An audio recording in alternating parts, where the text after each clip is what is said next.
आजाद देश में आजादी की मांग करते हैं। आप पूछिए कि आजादी किससे चाहिए? आजादी भ्रष्टाचार से चाहिए, आजादी पेपर लीक से चाहिए, आजादी गरीबी से चाहिए, भूखमरी से चाहिए, बेरोजगारी से चाहिए, आजादी खराब शिक्षा व्यवस्था से चाहिए, खराब स्वास्थ्य व्यवस्था से चाहिए, आजादी भ्रष्ट पुलिस प्रशासन से चाहिए, आजादी भ्रष्ट नेताओं से चाहिए, चाहे विधायक हो, सांसद हो, मुखिया हो, मंत्री हो, संतरी हो, प्रधानमंत्री हो, इन तमाम भ्रष्ट नेताओं से आजाद देश में हमें आजादी चाहिए। हमारे देश की समस्या क्या है पता है? पता है आपको? जो व्यक्ति कभी विद्यालय पढ़ने के लिए नहीं गया है वो शिक्षा मंत्री बन जाता है। जो कभी चाय की दुकान नहीं चलाया है वो फाइनेंस मिनिस्टर बन जाता है। जो हमेशा से कानून का नियम का तोड़ा है, बलात्कार किया है, मर्डर किया है, कई सारे हत्या का आरोप है, वो लॉ मिनिस्टर बन जाता है। जो अपने बेटा और बेटी को कुर्बान होने के लिए सीमा पर भेजता नहीं है वो रक्षा मंत्री बन जाता है। देखिए वही पटना के धरना स्थल गर्दनी बाग में हूँ और यहाँ पे अभ्यर्थी लोग हैं जो काफ़ी दिनों से हैं जो धरना प्रदर्शन कर रहे हैं, धरना स्थल पे बैठे हुए हैं। इन लोगों से हम जानने का प्रयास करेंगे कि इस जगह पे क्यों बैठे हुए हैं, क्या मांग है आपका और कितना दिन से बैठे हुए हैं। अभी तक आपको सुनने यहाँ पे कौन कौन आया है? क्या नाम है आपका? मेरा नाम MP यादव हुआ, दरभंगा जिला से आई हूँ। वर्तमान में प्रदेश अध्यक्ष भावी शिक्षक संघ का हूँ। नाम आपका MP है? MP मतलब क्या होता है? नहीं, MP यादव नाम है, नाम मतलब नहीं होता। MP नाम है? जी जी। चलिए, MP यादव इनका नाम है और बिहार के रहने वाले हैं और अपने आप के हैं जो बेरिया में है जो जकड़ लिए, देख सकते हैं यहाँ पे सिक्कड़ है और यहाँ पे रिंग है। ये सब करने का क्यों जरूरत पड़ा? नहीं देखिए, ये जो है ना एक विरोध जताने का, सरकार को जगाने का, सरकार को आईना दिखाने का एक तरीका है, एक नज़रिया है जो हमने अपनाया है। ठीक है। आज़ाद भारत में छात्र नौजवान जब अपनी मांगों को लेकर सड़क पर उतरता है तो उसे गुलाम की तरह व्यवहार किया जाता है। लाठी डंडा से ही नहीं, गोलियां चलवाया जाता है। आपने बिहार में ही देखा था, AK-47 विद्यार्थियों पर चलवाया था, 3 छात्र घायल हो गया था और झूठ फूस का मुकदमा करके जेल में कैदी बनाकर डाल दिया जाता है। तो इससे अच्छा है कि हम पहले ही कैदी बनकर, सरकार के नज़रों में पहले ही कैदी बनकर हम यहाँ पर धरना स्थल पर बैठे हुए हैं। क्या मांग है सरकार से आपका? हमारी मांग है कि BPSC TRE-4 का नोटिफिकेशन जारी करे।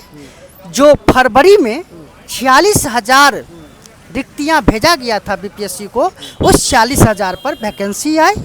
1 रिजल्ट 1 कैंडिडेट और नो PT नो मेंस, केवल सिंगल परीक्षा। जो जिस तरह से TRE-1, 2, 3 की बहाली हुआ उसी प्रकार से TRE-4 की बहाली हो। और ढेर सारा सरकार कहती है कि मेरे पास पैसा नहीं है ना, तो सरकार को एक सुझाव देंगे आपके चैनल के माध्यम से। TRE-1, 2, 3 में हजारों, कई हजार, 50-60 हजार से अधिक ऐसे शिक्षक नियुक्त हो गए हैं जिसका डिग्री फर्जी है। जैसे PG का डिग्री खरीद कर लाया है, फर्जी है। B.Ed का डिग्री फर्जी है, DLED का डिग्री फर्जी है। बहुत सारे फर्जी प्रदेश, उत्तर प्रदेश को हम लोग फर्जी प्रदेश कहते हैं। वहाँ का जो अभ्यर्थी है यहाँ पर जनरल में आना चाहिए, वो कैटेगरी में घुस गया है, महिला कैटेगरी में घुस गई है ना, या आरक्षण ले रही है गलत तरीके से। उस सबको हटाया जाए। दिव्यांग यहाँ के लोगों का, यहाँ के छात्रों का सीट खा गया है। कई सारे EWS गलत तरीका से बनाकर नौकरी कर रहा है। बहुत सारा फर्जी तरीका से आ गया है। तो बहुत बड़ा पोल खोल रहे हैं। बहुत पोल खोल रहे हैं। सरकार को हम बता रहे हैं, आप 1 महीना का समय ले लीजिए हम लोगों से और पूरे बिहार के शिक्षकों का TRE-1, 2, 3 में जो जांच नियुक्ति हुआ है उसका आप जांच कर लीजिए, निष्पक्ष जांच। आपको क्या फ़ायदा क्या होगा कि पुराने सीटों पर पुराने पैसा से ही आप नया बहाली ला सकते हैं। पैसा का झंझट ही खत्म हो जाएगा। ये मेरा सुझाव है, सरकार को हम ये बताना चाहते हैं। अच्छा, आप कहाँ? आज नहीं तो कल हम इन फर्जी प्रदेश, फर्जी डिग्रीधारियों के खिलाफ बहुत बड़ा आंदोलन करेंगे। ये फर्जी शिक्षकों को यहाँ से जब तक भगाएंगे नहीं तब तक न चैन से खुद रहेंगे, न चैन से सरकार को, न ही चैन से प्रशासन को रहने देंगे। सड़क पे उतरिएगा, बिल्कुल लाठी चलेगा, वाटर कैनन, आंसू का अरे महाराज, लाठी का डर है महाराज, लाठी से डरते हैं? लाठी से डरेंगे हम? नौजवान लाठी से डरता है जी? बताइए यार, हद है यार।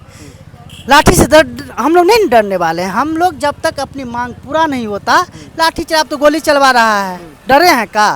फिर भी आए हैं कि नहीं, धरना दे रहे हैं ना। अच्छा, पढ़ाई कहाँ रह कर किए हैं? नहीं, पढ़ाई तो पटना में भी रहे हैं और अभी दरभंगा में रह रहे हैं। कितना स्ट्रगल करना पड़ा था? बहुत स्ट्रगल करना पड़ता है सर। ग्रेजुएशन के बाद बीएड किए, फिर पीजी किए, सीटेट निकाले, स्टेट पेपर 1-2 निकाले, और जब पढ़ाई कर रहे थे उसी समय से पढ़ाई और लड़ाई दोनों साथ ही चल रहा है। कभी ऐसा हुआ था कि फी के लिए है जो आपको पिताजी का है जो कर्जा लेना पड़ा? हाँ, ये होता है, कई बार होता है, क्योंकि हम बहुत गरीब परिवार से आते हैं, मध्यम परिवार से आते हैं, और हमारी पढ़ाई लिखाई जो है ना, हकीकत पूछिएगा तो मेरे पिताजी नहीं, मेरे मझले चाचा जो हैं वो वही करवाते हैं। अच्छा, कभी आपको ऐसा हुआ था कि आप भूखे सोए हैं पटना में? बिल्कुल भूखे, पटना में ही नहीं, अपने घर पर दरभंगा में भी कई बार सोए हैं पढ़ाई के चलते। बिल्कुल रात में भी हम लोग यहाँ पर धरना पर आए हुए तो भूखे ही सोए हैं। क्या करें? यहाँ पे कोई देखने आया है? आपका बात सुनने कोई आया है? नहीं, अभी तक तो नहीं आया। विपक्ष के एक नेता सांसद महोदय जी आए थे, पूर्णिया के सांसद पप्पू यादव जी आए हुए थे। हाँ। देखिए, ये बिहार की भविष्य की बात है और इसमें पक्ष विपक्ष दोनों को है जो आवाज़ उठाना चाहिए, बात करना चाहिए इस पे। और यहाँ पे बता रहे हैं कि पूर्णिया के जो सांसद हैं पप्पू यादव जी यहाँ पे आए थे, उनको धन्यवाद। और इनके हाथ में देख सकते हैं सिक्कर लगा हुआ है। 15 अगस्त के दिन है पूरा देश है जो देश की आज़ादी में है जो झूम उठेगा, लेकिन ये शख्स के हाथों में है जो बेड़ियाँ जकड़ा हुआ रहेगा। हाँ, देखिए 15 अगस्त को तो हम आज़ादी पूरे हिंदुस्तान में मनाते हैं। अंग्रेज़ों से आज़ादी मिली, गोरों से आज़ादी मिली, लेकिन हमारे पुरखों ने उस समय के जो नौजवान थे, जैसे भगत सिंह हो, अपनी जवानी को कुर्बान कर दिए मातृभूमि को आज़ादी दिलाने के लिए, अंग्रेज़ों के चुंगल से छुड़ाने के लिए। उन्होंने एक सपना देखा था कि जब हमारा देश आज़ाद हो जाएगा, अंग्रेज चला जाएगा, तो कैसा भारत होगा। क्या वो ये सपना देखे थे कि आने वाले समय में, आने वाले पीढ़ी को भारतीय प्रशासन को आदेश देकर भारतीय छात्र नौजवान पर लाठी डंडा गोली चलवाएं?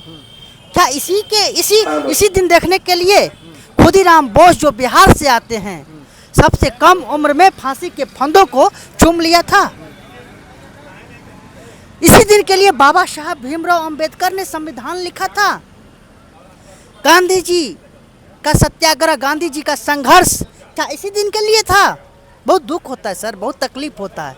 हम लोग हर एक वर्ष 15 अगस्त को स्वतंत्रता दिवस मनाते हैं, 26 जनवरी को रिपब्लिक डे, गणतंत्र दिवस मनाते हैं।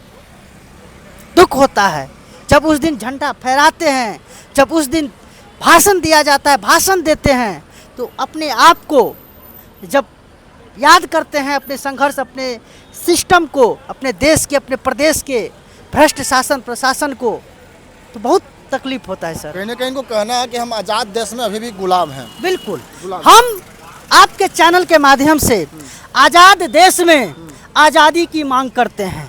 आप पूछिए कि आज़ादी किससे चाहिए? आज़ादी भ्रष्टाचार से चाहिए, आज़ादी पेपर लीक से चाहिए, आज़ादी गरीबी से चाहिए, भूखमरी से चाहिए, बेरोजगारी से चाहिए, आज़ादी खराब शिक्षा व्यवस्था से चाहिए, खराब स्वास्थ्य व्यवस्था से चाहिए, आज़ादी भ्रष्ट पुलिस प्रशासन से चाहिए, आज़ादी भ्रष्ट नेताओं से चाहिए, चाहे विधायक हो, सांसद हो, मुखिया हो, मंत्री हो, संतरी हो, प्रधानमंत्री हो। इन तमाम भ्रष्ट नेताओं से आज़ाद देश में हमें आज़ादी चाहिए। देखिए, हमारे देश में कोई कहता है कि हम अपना भविष्य खुद तय करते हैं, तो गलत। आपका भविष्य तय है जो इस देश का नेता करता है। सही है कि गलत है? बिल्कुल 100%। दुख और तकलीफ ये होता है कि सर, हमारे देश की समस्या क्या है पता है आपको? जो व्यक्ति कभी विद्यालय पढ़ने के लिए नहीं गया है, वो शिक्षा मंत्री बन जाता है।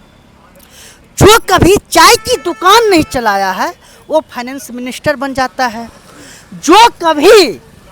जो हमेशा से कानून का, नियम का तोड़ा है, बलात्कार किया है, मर्डर किया है, कई सारे हत्या का आरोप है, वो लॉ मिनिस्टर बन जाता है।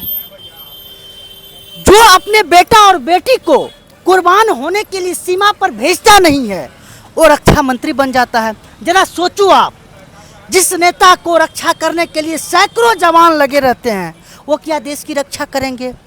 और जिनको इनमें से कुछ नहीं पता, वो प्रधानमंत्री बन जाता है, वो मुख्यमंत्री बन जाता है। और हम पढ़े लिखे छात्र नौजवान ये पंडाल के नीचे जो संघर्ष करते हैं, बीएड वाले, पीजी वाले, पीएचडी वाले, इन भ्रष्ट शासकों से, भ्रष्ट पुलिस प्रशासनों से डंटा खाते हैं। धूप में, तपती में, इस टेंट के नीचे में आंदोलन करते हैं। बहुत तकलीफ देता है सर, कहने को आज़ादी है। हमारे बिहार में ही बिहार सरकार के मंत्री 58 साल की उम्र में है जो प्रोफेसर बन जाते हैं मंत्री रहते हुए में। और देख सकते हैं मिडिल क्लास के लोग गरीब मजदूरी करके जो पढ़ाई करते हैं वो धरना स्थल पे है जो हल्ला कर रहे हैं, हंगामा कर रहे हैं, अपना भविष्य की लड़ाई लड़ रहे हैं। फिर भी इन लोगों का इंसाफ मिलेगा या नहीं मिलेगा कोई अता पता नहीं है। बाकी आप लोग क्या सोचते हैं कमेंट करके बताइएगा, वीडियो को शेयर करिएगा। जय हिंद।